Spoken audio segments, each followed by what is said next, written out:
मनोज जरांगे पाटलांनी राज्य सरकारला सगळे सोयऱ्यांच्या अंमलबजावणी करता 1 महिन्याची मुदत दिलेली आहे।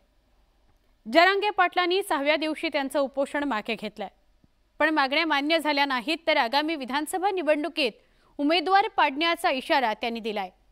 तर सगळे सोयऱ्यांच्या अंमलबजावणी करता सरकार दिरंगाई करत नसल्याचं शंभूराज देसाई म्हणाले।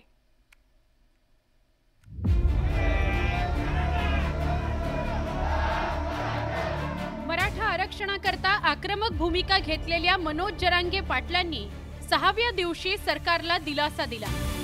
मात्र सगळे सोयऱ्यांच्या अंमलबजावणी करता सरकारला 1 महिन्याची मुदत दिली आहे। तर राज्य सरकारमधील मंत्री शंभूराज देसाई, राणा जगजित सिंह आणि खासदार संदीपान भुमरे यांनी अंतरवाली सराटीमध्ये मनोज जरांगे यांची भेट घेतली।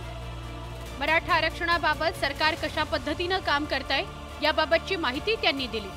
तर 1 महिन्यात सरकारने मागण्या मान्य केल्या नाहीत तर विधानसभा निवडणुकीत नाव घेऊन उमेदवार पाडू असा इशारा देखील जरांगे पाटलांनी दिलाय।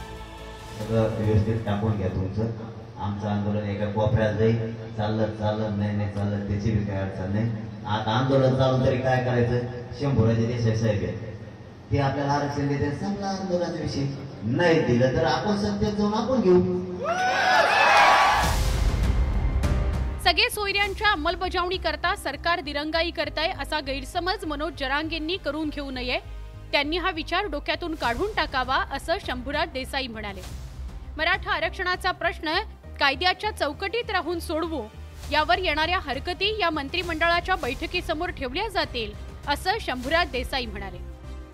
आता दादाने शब्द दिलाय, उद्याच मंत्रिमंडळ मराठा आरक्षण उपसमिती मंत्रिमंडळाचे त्यांना सदस्य म्हणून जे 5-6 मुद्दे आज मी या ठिकाणी लिहून घेतलेले आहेत, त्याच्या बाबतीत माझ्या स्तरावर पाठपुरावा करण्यासाठी उद्या सगळ्या अधिकाऱ्यांची मी या ठिकाणी मंत्रालयामध्ये बैठक लावतो। मनोज जरांगे पाटलांनी उपोषण स्थगित केलंय।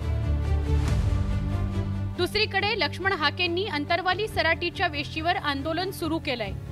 ओबीसी आरक्षण सुरक्षित ठेवण्याकरता आंदोलन करत असल्याचं लक्ष्मण हाकेंनी स्पष्ट केलं। इथल्या लोकलच्या आमच्या सगळ्या ओबीसीच्या नेत्यांच्या एकमतानं आम्ही आजपासून आंदोलनाला सुरुवात करत आहोत आणि आम्ही अंतरवाली सराटीच्या हद्दीमध्येच आंदोलनाला सुरुवात करत आहोत। मराठा आरक्षणासाठी मनोज जरांगेंनी आतापर्यंत काय मागण्या केल्या ते बघूयात।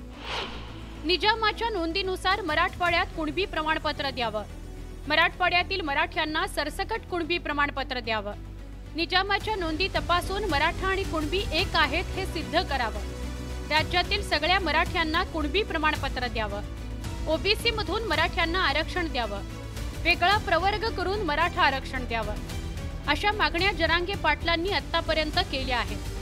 आता 1 महिन्यानंतर सगळे सोयऱ्यांच्या अंमलबजावणीवर काय तोडगा निघतो याकडे राज्याचं लक्ष आहे आणि जर तोडगा निघाला नाही तर लोकसभा निवडणुकीप्रमाणेच पाडापाडी होईल का हा प्रश्नही आता उपस्थित झालाय।